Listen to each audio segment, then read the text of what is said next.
It was worn, but the honey-colored oak still glowed despite its age and neglect.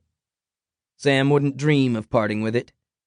It came in handy for spreading out his notes on the cases he was working. Right now, they had no cases, which made it even more important that he start contacting some of these applicants while he could spare the time to interview them. Lucy, the German Shepherd mix that was part of the new canine unit, shifted at his feet, and he leaned down, running his palm over her soft fur. Lucy had been a stray who had helped them solve a case. Now she officially worked with them full-time during the day and came home with Sam at night. After years of living alone, he had to admit he enjoyed the company. "Well, Lucy, what do you think? Do any of these candidates seem viable?" Sam asked. Lucy whined. "I don't really see any that stand out either." Sam shuffled the resumes around and placed them onto the desk one at a time like a poker player laying out his cards. "These two are a definite no." He pushed 2 resumes over to the corner, which left 3. "I suppose I'll have to call these 3 in and talk to them. Might as well do it before we have any real cases to investigate."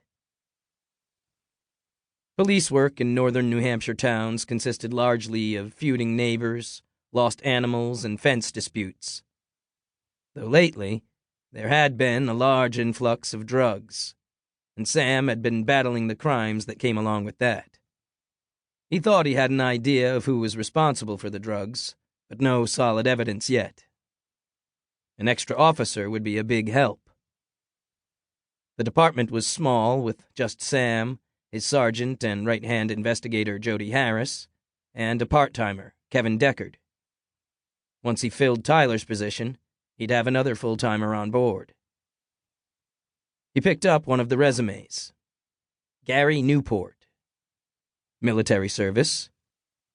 3 years police experience in a neighboring town.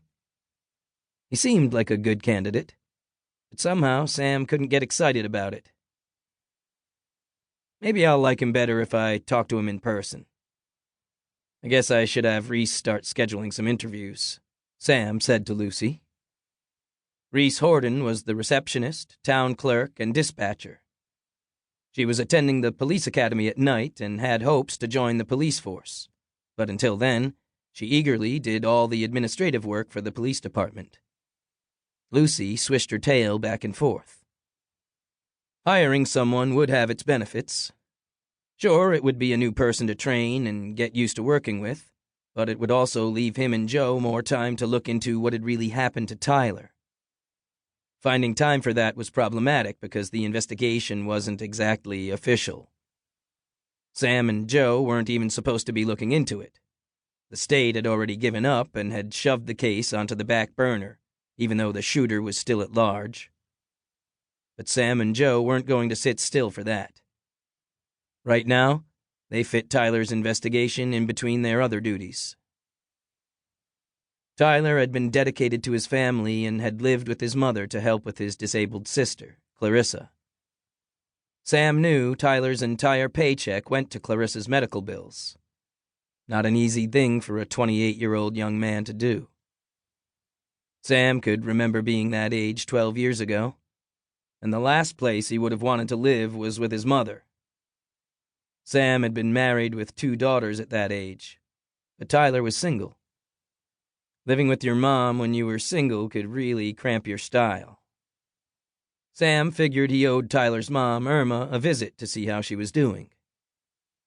So what if the real reason was to go through Tyler's things and see if he could find any kind of indication of what the key in his drawer might unlock?